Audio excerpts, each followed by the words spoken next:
सभी लोग बैठ जाइए। आज का हमारा टॉपिक है, बहुत इम्पोर्टेंट टॉपिक है आज का, गॉस का नियम, गॉस की प्रमेय अथवा गॉस का नियम। ये बहुत इम्पोर्टेंट टॉपिक है क्योंकि ये ऐसा टॉपिक है, इस टॉपिक के द्वारा जो है हम किसी भी जो है कोई भी रेगुलर आकृति है वो अगर आवेशित है तो उसके कारण जो वैद्युत क्षेत्र की तीव्रता है, वैद्युत विभव है, वो हम लोग ज्ञात कर सकते हैं। आइए आज हम बात करते हैं गॉस की प्रमेय के बारे में, अथवा जिसे गॉस का नियम भी कहते हैं। ये है क्या? वैज्ञानिक गॉस साहब ने क्या कहा था? इनके अनुसार कोई अगर बंद पृष्ठ ले लें, बंद पृष्ठ से तात्पर्य है जो आकृति है, जैसे जो है गोला है, घन है, घनाभ है, ये सब क्या है? सब बंद आकृतियां हैं, बेलन है, और ये सब क्या है? बंद आकृतियां हैं। तो किसी बंद पृष्ठ से गुजरने वाला वैद्युत फ्लक्स, अगर कोई बंद पृष्ठ है उससे गुजरने वाला वैद्युत फ्लक्स जो होता है वो क्या होता है? उस पृष्ठ से परिबद्ध है। परिबद्ध से तात्पर्य है उसके अंदर जितना भी आवेश हो, उस पृष्ठ से परिबद्ध जो कुल आवेश होता है, उस पृष्ठ से परिबद्ध कुल आवेश का जो है 1/ε0 गुना होता है। ये एक है। फिर से देखिए, गॉस की प्रमेय अथवा गॉस के नियम के अनुसार क्या है? किसी बंद पृष्ठ से होकर गुजरने वाला वैद्युत फ्लक्स, उस पृष्ठ से परिबद्ध कुल आवेश,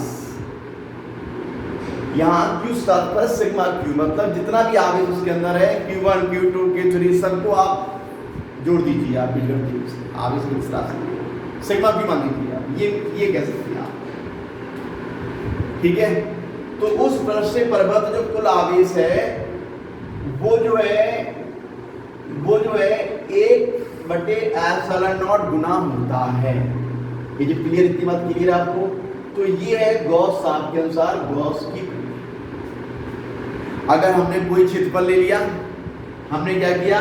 हमने जो है कोई क्षेत्रफल ले लिया, उसका जो है क्षेत्रफल कितना है? कैपिटल ए है और कैपिटल ए है, तो उस पृष्ठ से जो है परिबद्ध जो कुल आवेश है वो कितना है? स्मॉल q है। तो उससे गुजरने वाला जो वैद्युत फ्लक्स होगा वो भी हम लोग ज्ञात कर सकते हैं। वो क्या होगा? आइए ध्यान दीजिए आप लोग, फाई हो जाएगा, यहाँ पर होल इंटीग्रेशन में चिन्ह लगाएंगे। ये देखिए ध्यान से आप, जो बीच में मैंने चिन्ह लगाया है, ये चिन्ह सिर्फ यहाँ पर ये शो कर रहा है कि पृष्ठ कैसा है? बंद पृष्ठ है। बंद पृष्ठ को कैरेक्टराइज करने के लिए यहाँ पर ये चिन्ह लगाया गया है सर्किल के रूप में। यहाँ पर क्या हो जाएगा? ये शो कर रहा है पृष्ठ कैसा? बंद है। Vector E dot vector D बराबर क्या हो जाएगा? ये हो जाएगा जो है Q/में ε0। तो ये देखिए ध्यान से आप, ये है गॉस थ्योरम। ये क्या है? गॉस थ्योरम है, गॉस की प्रमेय अथवा गॉस का नियम। यहाँ पर जो है ε0 क्या है? निर्वात की वैद्युतशीलता है, पता है आपको। निर्वात अथवा वायु की वैद्युतशीलता है, और इसका मान कितना होता है? यस, 8.85 में 10⁻12 कूलम स्क्वायर प्रति मीटर स्क्वायर। इतनी बात क्लियर है?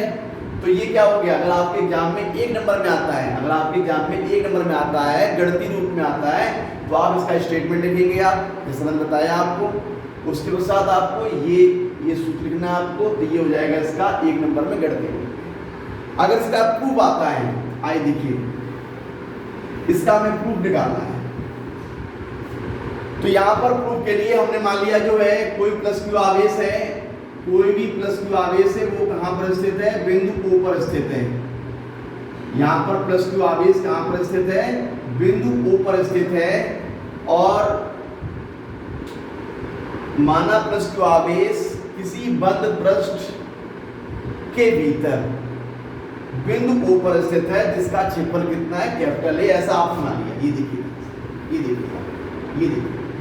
राइट। तो जिस पृष्ठ को आपने लिया हुआ है, जिसका क्षेत्रफल आपने जो है ए माना हुआ है, तो यहाँ पर बहुत ध्यान से इस बात को देखिए, यहाँ पर क्या है, आपने इसको ए माना हुआ है, तो हमने क्या किया, इस पृष्ठ पर हमने कोई बिंदु पी ले लिया। ये देखिए यहाँ पर बिंदु पी ले लिया। इस बिंदु पी से इसकी दूरी कितनी है, वो दूरी मैंने मान ली स्मॉल आर। इस पी को जो है यहाँ से पृष्ठ से गिरते मैंने जो है अवयव माना हुआ है डी ए। ठीक है भाई, डी ए क्या है, इस पी से जो है पी के चारों ओर मैंने छोटा सा अवयव मान लिया डी ए। तो बताइए आप लोग, इस प्लस क्यू के कारण यहाँ पर बिंदु पी पर वैद्युत क्षेत्र की तीव्रता दिशा क्या होगी, इस प्लस क्यू के कारण जो है बिंदु पी पर जो है वैद्युत क्षेत्र की तीव्रता की दिशा क्या होगी, आप तुरंत कह देंगे इनको मिलाने वाली रेखा की अनदिश। ठीक है भाई, तो सही है। और जो डीए माना हुआ है, इसका क्षेत्रफल वेक्टर जो है, मान लीजिए इस ई से थीटा कोण बना रहा है, ये देखिए ध्यान से, ये क्या है, ये थीटा कोण। आपने क्या किया, आपने जो है पृष्ठ पर कोई बिंदु पी लिया, वहां पर क्षेत्रफल अवयव डीए लिया, और इस डीए का जो है क्षेत्रफल वेक्टर डीए है और ये वेक्टर ये है कि इन दोनों के बीच कोण कितना बन रहा है, थीटा बन रहा है। इतनी बात क्लियर है। आइए देखिए, इस डीए के द्वारा जो है इस बिंदु ओ पर जो अंतरित घनकोण है वो कितना है, डी ओमेगा। अब आप कहेंगे साहब ये घनकोण क्या होता है, अरे भाई कोण के बारे में पता आपको, किसी पृष्ठ के द्वारा किसी बिंदु पर जो भी कोण बन रहा है वो घनकोण क्या रहेगा। यहाँ पर मैंने डी लिया हुआ है, इसके द्वारा जो है डी ओमेगा बन रहा है। और ये होता क्या है, जो डी ओमेगा होता है वो डी ओमेगा बराबर क्या होता है, देखिए इस पे डी पे डिपेंड कर रहा है, तो डी यहाँ पर थीटा को बना रहा है, तो क्या हो जाएगा, डी ए कॉस थीटा घटक हो जाएगा, और दूरी के वर्ग के व्युत्क्रमानुपाती होता है। इस प्रकार से ये हो गया डी ओमेगा बराबर क्या होगा, D A cos theta upon में आर स्क्वायर। इतनी बात हमने आपको यही भी क्लियर कर दी। डी ओमेगा है क्या, इस डी ए के द्वारा बिंदु ओ पर अंतरित घनकोण, इतनी बात क्लियर है। ठीक है, आइए फिर से देखिए आप लोग, हमारा उद्देश्य क्या है, हमारा उद्देश्य है गॉस की प्रमेय को प्रूव करना। उसके लिए हमने कोई प्लस क्यू आगे से मान लिया, क्योंकि एक बंद पृष्ठ के भीतर बिंदु ओ पर स्थित है, और जो है इसका क्षेत्रफल मैंने ए मान लिया हुआ है। इसके पृष्ठ पर कोई बिंदु पी माना हुआ है, वहां क्षेत्रफल अवयव डी ए है, और प्लस क्यू के कारण बिंदु पी पर वैद्युत क्षेत्र की तीव्रता ओपी की दिशा में क्षेत्र वेक्टर डीए वेक्टर इसे थीटा कोण बना रहा है यहाँ पर, और डीए द्वारा जो अंतरित घनकोण है वो कितना है, डी ओमेगा, जो कि यहाँ पर।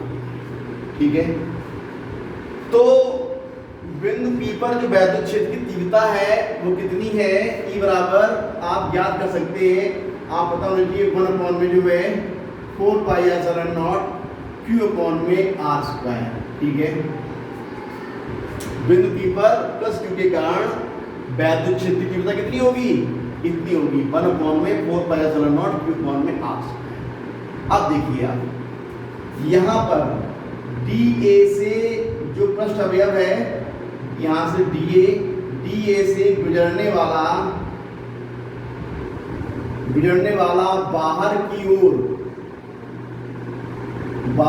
ओर दृष्ट वैद्युत फ्लक्स। अब डीए के कारण तो मैंने डी5 मान लिया, और वह कितना होगा, बिल्कुल सही कहा आपने, vector E dot vector d A by definition. और vector E dot vector d A क्या होता है, आप लोग कहते हैं sir E d A cos theta. ठीक है, क्या पता है कि स्केलर में क्या होता है, ए बी कॉस थीटा होता है। तो यहाँ पर ई का मान कितना है, अभी ज्ञात किया आपने, 1 में 4 पाई एप्सिलॉन नॉट और क्यू अपॉन में R square D A cos theta. अभी ज्ञात कर चुके हैं आप लोग, चित्र से देखिए ध्यान से, इसका किसका मान है, ये मान है जो है 1 में 4 पाई एप्सिलॉन नॉट, ये हो जाएगा, यहाँ पे लिखते हैं हम क्यू, यहाँ पे लिखते हैं डी ओमेगा। ये जो मान किसका है, डी ओमेगा। यहाँ लिख दीजिए आप, चूंकि जो है डी ओमेगा बराबर क्या है, D A cos theta upon में आर स्क्वायर।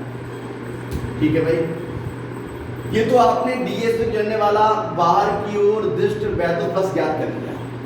ठीक, इसी प्रकार से अगर हम आपसे कहें संपूर्ण क्षेत्र से, संपूर्ण जो है पृष्ठ से, संपूर्ण पृष्ठ से गुजरने वाला वैद्युत फ्लक्स कितना हो जाएगा, संपूर्ण पृष्ठ से गुजरने वाला वैद्युत फ्लक्स हो जाएगा, मैं यहां लिख दे रहा हूं, संपूर्ण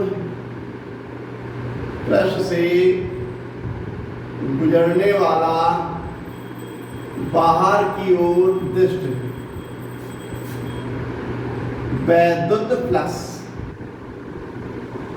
कितना हो जाएगा, फाई ई बराबर इंटीग्रेशन होल, ये चिन्ह शो कर रहा है बंद पृष्ठ के बारे में, कितना होगा डी फाई ई, और डी फाई का मान कितना है, ये निकाल चुके हैं आप, क्यू अपॉन में 4 पाई एप्सिलॉन नॉट, यहाँ पर डी ओमेगा। ठीक है, तो यहाँ पर क्या करेंगे हम लोग, इसको बाहर निकाल लें, यहाँ पर ये आ जाएगा, देखिए ध्यान से, यस, ये हो जाएगा जो है फाई की बराबर कितना हो जाएगा, क्यू अपॉन में 4 pi epsilon naught whole integration D omega I, देखिए ध्यान से, डी ए द्वारा अंतरित घनफल कितना है, बिंदु पर डी ओमेगा है। अगर हम पूरे पृष्ठ के बारे में बात कर रहे हैं तो वो पूरा पृष्ठ कैसा होगा, गोली होगा, और उसके लिए उसके लिए जो है, जो सेंटर पर जो बना घनकोण कितना होगा, 4 पाई, ये ध्यान रखना होगा आपको। तो यहाँ पर गोली पृष्ठ के लिए, यहाँ पर ये पूरा जो पृष्ठ के लिए जो है, संपूर्ण पृष्ठ के लिए क्या होता है, क्योंकि संपूर्ण पृष्ठ के लिए डी ओमेगा कितना होता है, 4 पाई। कैसे आया, देखिए ध्यान से आप, जो संपूर्ण पृष्ठ बन रहा है वो कैसा है, गोली, और गोले के लिए क्या होता है, 4 पाई आर स्क्वायर। इसके स्थान पर हम लोग क्या रखेंगे, 4 पाई आर स्क्वायर, तो आर स्क्वायर कट जाएगा, कितना बचेगा, 4 पाई, तो वो कितना हो जाएगा, 4 पाई। इतनी बात क्लियर है आपको। तो हमने क्या किया, यहाँ पर दिया 4 पाई, कितना हो गया, क्यू अपॉन में 4 pi epsilon not into 4 pi, cancel, तो कितना बच गया, पाई बराबर क्यू अपॉन में epsilon not. What is this, यही तो गॉस की प्रमेय है। इस गॉस से जो है आज भी लोगों ने गॉस की थ्योरम, ओके।